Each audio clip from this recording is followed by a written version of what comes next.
The story of actually when I was in elementary school. It seemed really small at that time, but it's one of those memories that just keeps popping up on my head for no reason. And it seems to me that, God or universe has a particular lesson for me to learn from. Um, and last night I really sat down with my thoughts and contemplated like how I experienced the things at that time when I was a young kid, and now looking back as an adult, and how different could I have reacted or have responded during that situation. And also just looking back and what I have learned from that particular mistake. So if you're up for that, please keep watching. And I want to tell you a story of when I was in elementary school and about a young boy. And we were probably about both 12 years old at the time. I remember him vividly as actually kind of like a cute guy, like a cute boy. We were the same age, y'all, by the way. And he was like really fair and white skinned. He had lots of like moles on his face in an endearing way, kind of way.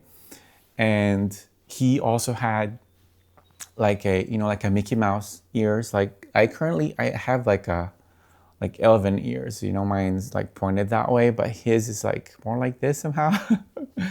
um, and and I don't necessarily remember all the small details around it, but the strong emotions were the ones that I remember and somehow stuck to me to this time. And I was really thinking of like why.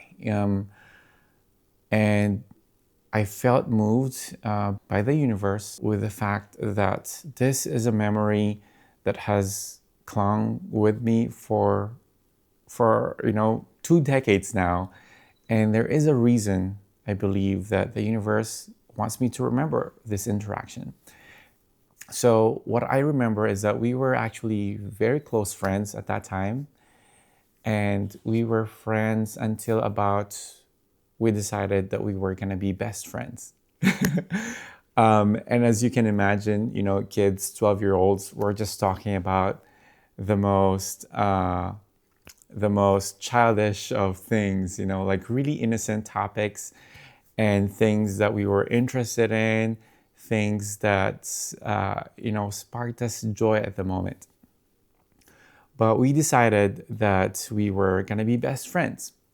And I remember, y'all, I remember specifically that weekend when we decided that we were going to be best friends, that he was calling me like nonstop on the weekends. Like he just started calling me like time and time. He was like, and he would call me for no reason. And it came to a point where I was like, why do you keep calling me? Like, what's up? Like, what's up? And I remember him responding saying like, just because I miss you, just because I love you and I miss you. And something that I remember just threw me off completely. And I was like so taken aback by that. And I'm gonna explore more on why that is. But at that time, my reaction was like, I had to shut down. Like, I'm not comfortable with this. And I shut him down, did not answer his calls. And I remember the next time I saw him in school, I completely ignored him. And I remember perhaps he was heartbroken, like his best friend all of a sudden does not want to talk to him. And I remember his response was like, he tried reaching out. But I was really determined to shut him off, and I did. And he eventually got my message and shut himself off as well. And that was it. That was the end of our relationship. perhaps the last interaction we've ever had. A lot of it was my fault. Now, y'all, like looking back as an adult, and like what's like the main lesson that I'm getting out from here? Looking back, and as a gay person, y'all, by the way, as a gay person looking back, I realized that maybe that was the first interaction that I've had that actually sparked feelings within me that I was not really ready to express, and that was completely foreign to me at that time. And I also try to be mindful and also empathic with my young self, that that was a completely new experience, and I had no idea on what my identity was. Although I remember being teased as a gay young kid, and because I was effeminate with my actions, with the way I spoke, and my friends were all girls at that time also, and so yeah, people thought I was gay, and I did not believe them because back then to be gay was such a bad thing. But I just remember like brushing it off completely. I'm not gay, and I did not want to do anything about it. But now, as an adult, I know that I could have responded a lot better. Another point was like, why did I react the way that I reacted? And looking back now, and actually this realization came when I was a young adult, was that we were raised in such a way that our emotions was not something that we express freely. Emotions was something that you hide. It's kind of like shameful somehow to express it. That's just my upbringing. No one like told me specifically to be that way, but the way I grew up, that was like my thinking. And looking back now, I was just reacting based on how I was raised, or on how my environment was. I'm sure my family did not intend that for me to be raised in such a way, but my environment told me to react in such a way. And so if you are raised in a family where expressing love and affection is a norm, I would say you're absolutely blessed. You're lucky. You have an environment that nurtures love, and that you can express yourself freely. Possibly it's also my Asian background. I know Asians. I'm Filipino, y'all, by the way, and I see now how Asian traditions can have, a bit more of a rigid upbringing somehow. Yeah, so that is like my realization, is that I could have responded better, and also that I'm not judging my reactions as a kid, and that it could have gone a lot better. Like, what if my reactions were welcoming instead of really jumping into conclusions? Like, he really just said that he loved me. He just said that he missed me and that he loved me as a young kid. And it's completely endearing. Looking back, it is such an endearing thing to have said to a best friend. And I feel sorry. I really feel sorry to him that I had shunned him off, and I wish I was different. I wish I had a different upbringing, and that things were different back then. And my promise was to make this video in such a fashion that I'm not just the only one talking, that hopefully you will also share some of your experiences in the comment section.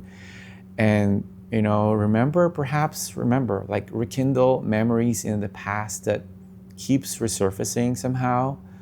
and that I am sure that there is a reason why. I'm sure universe is budging you, is like telling you that, hey, there's something to learn from here.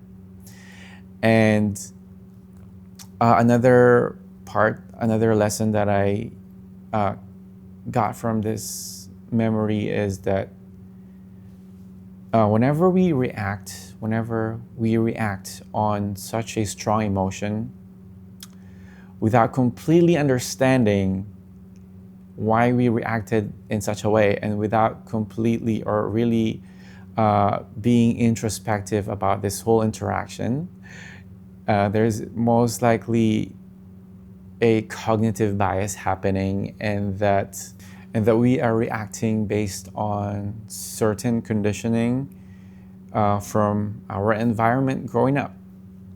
And that could be, that could be in many forms, y'all. That could be in the form of racism or sexism. It's hard to admit, especially when it's not labeled, it's not been labeled, but the function of that upbringing is actually leaning towards that behavior. And so hopefully this story will spark a memory from your past, and also have this sort of meditative inquiry on what's going on what was really going on there, and seeing the situation on a third perspective, in a third person perspective, not judging yourself and not judging the second person either, but just having this meditative inquiry, asking the reasoning behind each reaction, behind each response, and then learning from it. Apparently my best friend was just being endearing, was expressing his feelings. And that could have been, we were young, y'all. We were 12 years old. I don't know if romantic relationship was a thing, but maybe it was just complete brotherly love. It was nothing like romantic, but somehow I just jumped out of my skin and completely shut him off. Yes, you guys, I hope, looking back, I could have kept him as a best friend for a long time, for a much longer time. But actually, y'all, what I did actually last night when I thought of it, I tried reaching out to him. And apparently he does not go by the name he used to go with anymore. But yeah, I'm trying to rekindle that relationship and also apologize to him with the way I had acted back then. And who knows, maybe we'll be friends and continue the friendship that was abruptly lost at that time. So yeah, there's that, y'all. I hope you've enjoyed my little story time today, and I hope to make another video tomorrow. Obviously this is gonna be, very casual and not really edited, although I'll be cutting off some of the talking points that are perhaps not as resonant or that were just gibberish. But it's just me now enjoying my morning coffee, y'all, before I go to work, our brokerage. And here are our babies. And if you want to hear more life lessons or life reflections, keep tuning in, and I will definitely look into the comments section and hopefully talk about what you guys have to say. I hope you'll share some memories and perhaps lessons that you can take away from those interactions now that you are more mature, now that you've grown. Yeah, and I hope that y'all will be kind to each other, be kind to yourself especially, and that I'll see you tomorrow, y'all. Thank you for tuning in.